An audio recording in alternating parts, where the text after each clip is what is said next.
Alright, so I'm playing Call of Duty Modern Warfare 2019. This footage is 10v10 team deathmatch on the Hovec Sawmill map. I have a really good game, but the reason I've chosen this footage is because it takes place in the same type of environment that you find yourself in The Last of Us, which is, the series has been kind of talked about among gamers over the past week or so because of leaks. In case you don't know, somebody on the inside has leaked important plot details of the upcoming sequel, as well as screenshots and videos. And people who are excited for the sequel based on their experience with the first game, they're upset.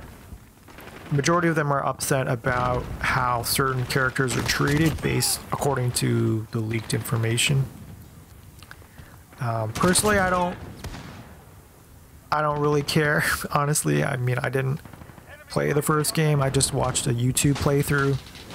From what I saw, I wasn't really that impressed. I didn't think that the story or the gameplay were particularly innovative. They were pretty run-of-the-mill, no pun intended. So I can kind of look at it from a distance.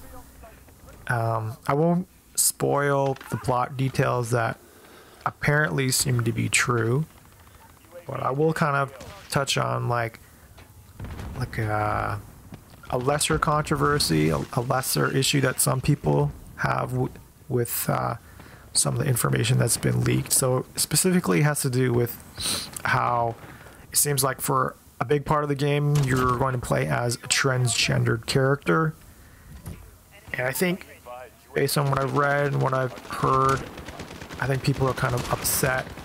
Not so much the fact that there's a transgendered character, it's just the fact that the developer, the creator, the central creator of the game, Neil Druckmann, they seem to think that he's using the game as some kind of soapbox to shove his personal views down people's throats. It's hard for me to say either way because I don't have the context. I haven't played the game. Nobody has, on the outside at least. So it's hard for me to say. I can't really tell whether the fact that this character is transgendered, is it a prominent part of the story, or is it just something that's included for the sake of inclusion? I can't really tell. I'll give them the benefit of the doubt. I mean, I think in recent times there have been some issues of like game developers kind of like including diversity in their representation of characters in a way that's more pandering. Just to be specific, the example I'm thinking of would be Battlefield 5. There seemed like a minor controversy about how the cover depicted a female soldier, and some people were kind of took offense in the fact that it seemed to be more pandering rather than like a historical representation. I can kind of agree with them. I think it was more toward the pandering side because firstly, women soldiers were not a sizable part of most conventional forces in the Second World War. I mean, that's pretty obvious.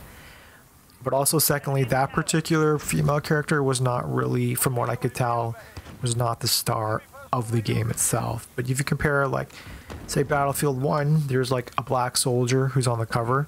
Again, black soldiers were not a sizable part of the forces in the First World War, but the particular black soldier on the cover of that game is actually a prominent figure in that game. He's the star of one of the campaigns, one of the war stories. So that's kind of like, his inclusion on the cover is totally justified, whereas the representation of the woman on the Battlefield 5 cover is really just an example of like including a token female. So I think a good example of how to depict an underrepresented group would be this game, Modern Warfare, right? So Alex, the character whom I'm playing as, has a prosthetic lower left leg, and he has that lower left leg as a result of, we can assume, the events at the end of the campaign, right? So just to spoil the campaign, I mean the ending, like, he seemed to sacrifice himself for the sake of his teammates, and I thought it was kind of the way the ending was handled was kind of dumb at the time, but turns out he survived. He's got a lower left leg, he's back in the fight. His physical disability does not hinder him in terms of gameplay. He can run as fast as anybody else. He can do all of the other moves like jumping, sliding, and whatnot. Right? It makes sense. His physical disability is not the defining characteristic of this character, right?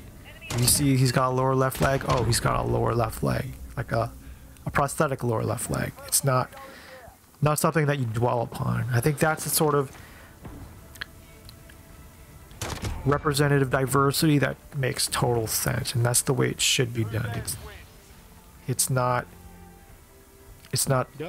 in your face. It's organic. It makes sense, basically. I keep saying it, but that's my take on representation of underrepresented groups in video games. So as I said, I do pretty well, 15-2. Highest KDR on the match. Okay, grown ass man, shut the